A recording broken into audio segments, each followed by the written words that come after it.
Hello, হ্যাঁ বলো। সারাদিন কোথায় ছিলা? অসুস্থ মানুষ আর কোথায় থাকবো, বাসায় শুয়েছিলাম। একদম মিথ্যা কথা বলবা না। সত্যি, সারাদিন বাসায় শুয়েছিলাম। তাহলে বিকালে যে তোমাকে দেখলাম লেয়ার পার্কে দাঁড়িয়ে একটা মেয়ের সাথে কথা বলতেছো। আরে আমার পাগলেই, আমি ডাক্তারের কাছে গেছিলাম। আসার সময় হঠাৎ করে আমার এক ক্লাসমেটের সাথে দেখা। কই, আমাকে তো কখনো বলো নাই যে তোমার মেয়ে ফ্রেন্ড আছে। আর তুমি তো রাগ করবা, রাগ করে আমাকে বকা দিবা, সেই ভয়ে আমি বলিনি। আর কত মিথ্যা কথা বলবে বলো তো?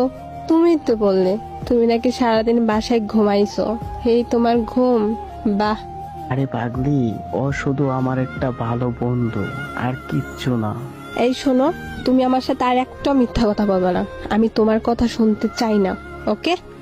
আরে একটু বোঝার চেষ্টা করো। আমি ছোট বাচ্চা না, আমি যথেষ্ট পরিমাণ বুঝি। সো তোমার বুঝাইতে হইব না।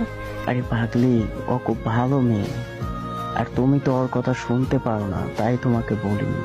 আরে সে তো তোমার কাছে ভালো হবেই, কারণ সে তো সিগারেট এনে তোমার হাতে তুলিয়ে দেয়, আর আমি সিগারেট খাইতে তোমাকে মানা করি, তাই না?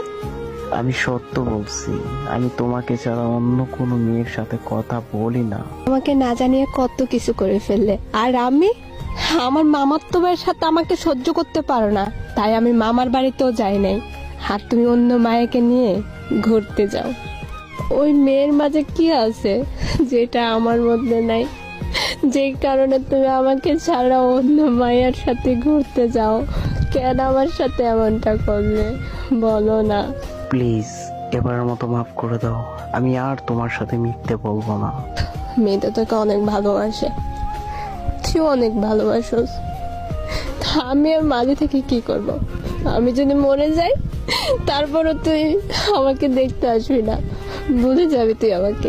বিশ্বাস করো, আমি তোমাকে অনেকটা ভালোবাসি, আমি তোমাকে ছাড়া থাকতে পারবো না। আর কি বিশ্বাস করবো তোমাকে? তোমাকে তো আমার নিজের থেকেও বেশি বিশ্বাস করতাম, আর তুমি আমাকে দিনের পর দিন মিথ্যা কথা বলে গেছো। কেন আমার সাথে এমনটা করলে, কেন?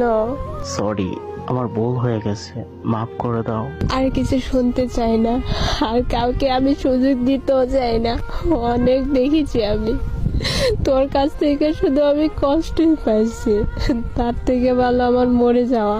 আমি মানছি আমার ভুল হয়ে গেছে, এবার মতো মাফ করে দাও। জানি তোকে ছাড়া থাকতে আমার অনেক কষ্ট হইব, কারণ আমি তোর সাথে 1 মিনিট কথা না বলে থাকতে পারি নাই। আর এখন আমি সারাটা জীবন